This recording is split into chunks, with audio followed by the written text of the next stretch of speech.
Assalamualaikum warahmatullahi wabarakatuh. Waalaikumsalam warahmatullahi wabarakatuh. Baik, terima kasih. Eh, Kami dari kelompok 2 akan mempresentasikan tentang interaksi radiasi dengan materi pada mata kuliah radiobiologi yang beranggotakan saya sendiri, Angelita Zelna Yuniargono dengan NIM 2410441015, dengan rekan saya Mutia Nur Alifah dengan NIM 2410442002 dan Gusnida Zarara dengan NIM 2410441005. Baik, terima kasih kepada dosen pengampu Bapak Riko MSI. Baik, akan saya lanjutkan untuk presentasinya oleh saya sendiri. Di pendahuluan ini, ketika seberkas radiasi melewati suatu medium penyerap seperti jaringan tubuh, maka akan terjadi pelepasan energi dari berkas insiden tersebut. Fenomena ini yang melibatkan perpindahan antara energi dari foton ke partikel bermuatan seperti elektron yang ada di dalam medium.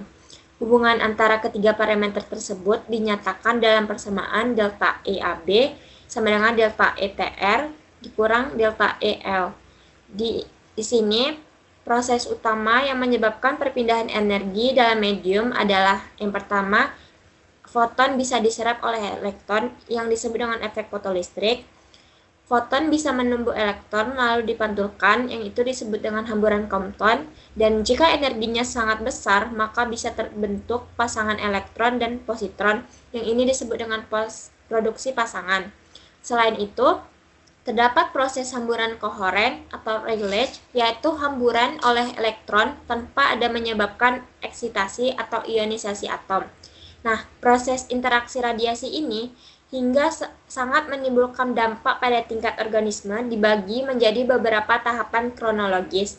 Yang pertama ada tahap fisika, di mana interaksi primer yang menghasilkan elektron ini sangat cepat dan foton berhamburan. Yang kedua adalah tahap kimia. Ini terjadi eksitasi dan ionisasi molekul air yang membentuk radikal bebas. Yang ketiga, tahap biokimia. Ini dalam menit. Ini terjadi di mana perbaikan kimia atau fiksasi kerusakan pada molekul biologi sangat penting. Nah, yang keempat adalah tahap biologis. Ini membutuhkan jam hingga berhari, di mana perbaikan enzimatik pada tingkat sel atau kematian sel. Selanjutnya adalah koefisiensi atenuasi linear. Atenuasi ini didefinisikan sebagai pengurangan intensitas atau jumlah foton dalam berkas radiasi saat melintasi materi, di mana probabilitas terjadinya interaksi foton ini persatuan panjang lintasan yang disebut dengan koefisiensi atenuasi linear atau mu. Jika n adalah jumlah foton, maka foton insiden dan X adalah ketebalan bahan. Maka jumlah foton yang berinteraksi adalah delta N sama dengan mu A, delta X kali N. Dan untuk menghitung jumlah foton yang tersedia, yaitu jum N, setelah melewati ketebalan tertentu, X, digunakan hukum pelemahan eksponensial N sama dengan L0 eksponensial min mu X. Nah, di sini terdapat bekas foton yang datang ke suatu bahan, maka saat melewati bahan, sebagian foton akan diserap dan dihamburkan. Nah, ada juga foton yang keluar itu menjadi lebih sedikit dibandingkan yang masuk. Selanjutnya, geometri pengukuran atas berkas sempit dan berkas lebar. Di akurasi dalam menentukan nilai mu itu sangat bergantung pada pengaturan geometri eksperimen. Yang pertama adalah geometri baik atau good geometri atau narrow beam, itu menggunakan berkas sempit dan kolimasi ketat sehingga detektor hanya menangkap foton primer yang tidak berinteraksi. Kondisi ini diperlukan untuk mendapatkan nilai yang sangat akurat.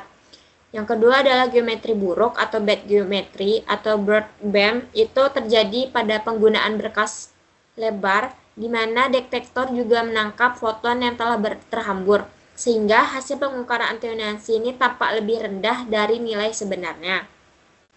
Gambar ini menunjukkan geometri berkas sempit yang digunakan kolimator sehingga hanya berkas lurus yang menuju detektor. Foton ini mengalami hemburan dan tidak ikut terdeteksi. Oleh karena itu, hasil pengukuran menjadi lebih akurat karena hanya foton asli yang dihitung. Dan untuk bird bomb itu sendiri berbeda dari geometri berkas baik. Semua geometri berkas ini menangkap semua foton yang termasuk mengalami hamburan. Akibatnya, jumlah foton yang terdeteksi menjadi lebih banyak dari seharusnya, yang menyebabkan nilai atenuansi lebih kecil dan kurang akurat. Baik, selanjutnya akan disampaikan oleh Gusnida Zararah. Kepada Gusnida Zararah, dipersilahkan. Baik, sebelumnya terima kasih kepada moderator. Saya akan mencoba untuk menyampaikan materi tentang koefisien transfer dan penyerapan energi. Nah, pada bagian ini kita akan membahas bagaimana energi dari foton berinteraksi dengan suatu bahan. Jadi, tidak semua energi foton itu dapat langsung diserap.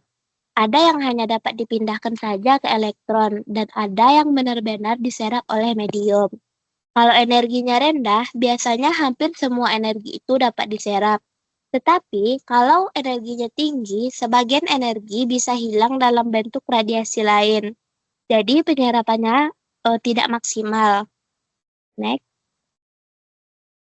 Selanjutnya, ada efek fotoelektrik.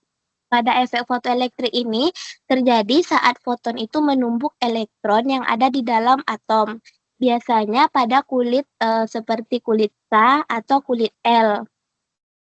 Pada saat itu terjadi, elektron ini langsung terlepas dari atom, sehingga energi dari foton dapat digunakan untuk mengatasi energi ikat elektron, dan sisanya menjadi energi gerak. Proses ini lebih sering terjadi pada saat energi rendah dan pada bahan dengan nomor atom yang besar seperti timbal. Setelah itu, biasanya muncul sinar X karakteristik atau elektron Auger. Next. Nah, selanjutnya itu hamburan Compton. Pada hamburan Compton, foton itu sebenarnya tidak hilang sepenuhnya, namun foton hanya memberikan sebagian energinya ke elektron. Lalu, foton tersebut terhambur dengan energi yang lebih kecil dan arahnya pun berubah. Interaksi ini biasanya terjadi pada energi menengah. Berbeda dengan efek fotoelektrik, proses ini tidak terlalu bergantung pada jenis bahan, tetapi lebih ke jumlah elektron dalam materialnya. Oke, next. Nah, selanjutnya itu ada produksi pasangan atau pair production. Produksi pasangan ini terjadi pada energi yang sangat tinggi. Nah, di sini tuh biasanya foton berubah menjadi dua partikel, yaitu partikel elektron dan partikel positron. Tetapi pada proses ini dapat sama-sama kita lihat bahwa proses itu hanya bisa terjadi kalau energi fotonnya itu minimal 1,022 mega elektron volt. Nah, kalau energinya lebih besar dari itu, maka sisa energinya akan menjadi energi gerak kedua partikel. Nah, proses ini lebih sering terjadi pada bahan dengan nomor atom tinggi. Mungkin sekian yang dapat saya sampaikan. Saya kembalikan kepada moderator. Terima kasih.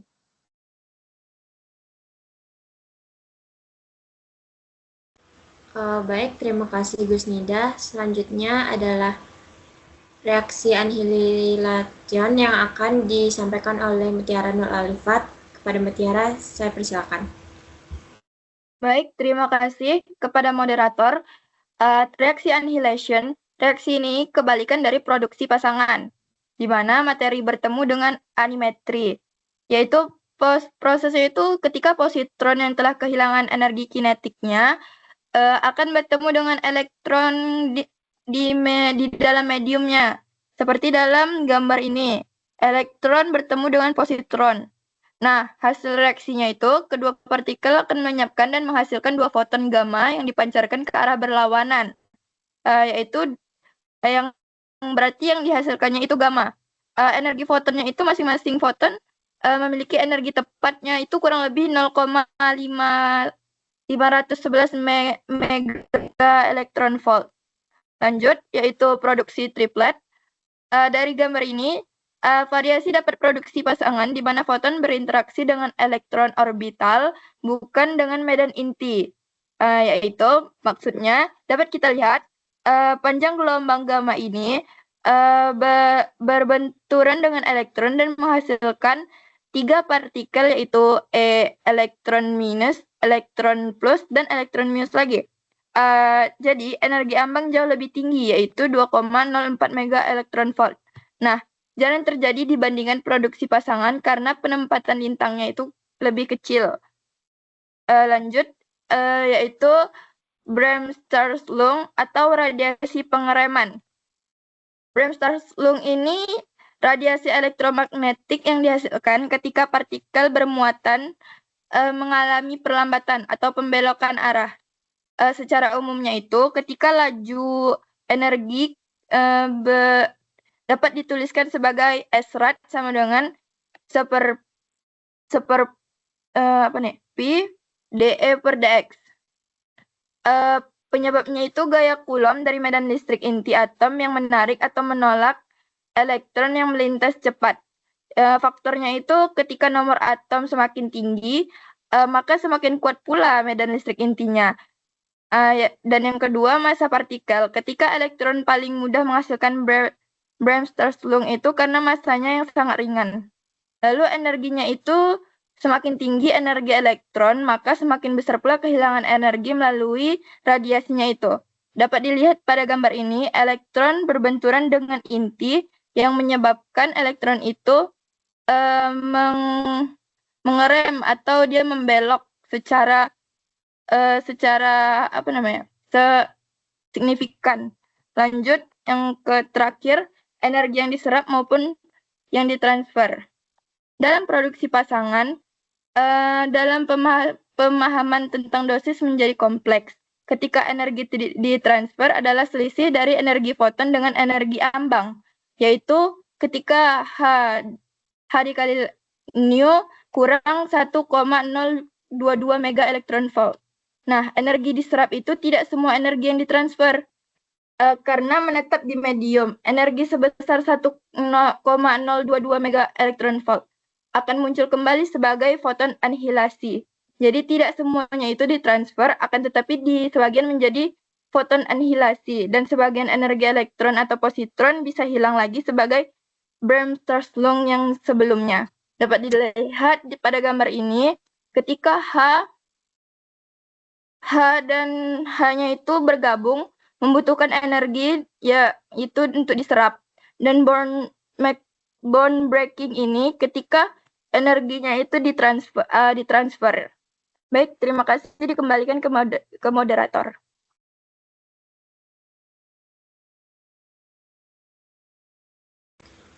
Baik, terima kasih kepada rekan-rekan semuanya. Mungkin hanya itu yang dapat disampaikan oleh kelompok 2. Dan apabila ada salah kata dan salah pengucapan, saya mohon maaf. Saya akhiri. Assalamualaikum warahmatullahi wabarakatuh. Terima kasih. Warahmatullahi wabarakatuh. Terima kasih. Terima kasih.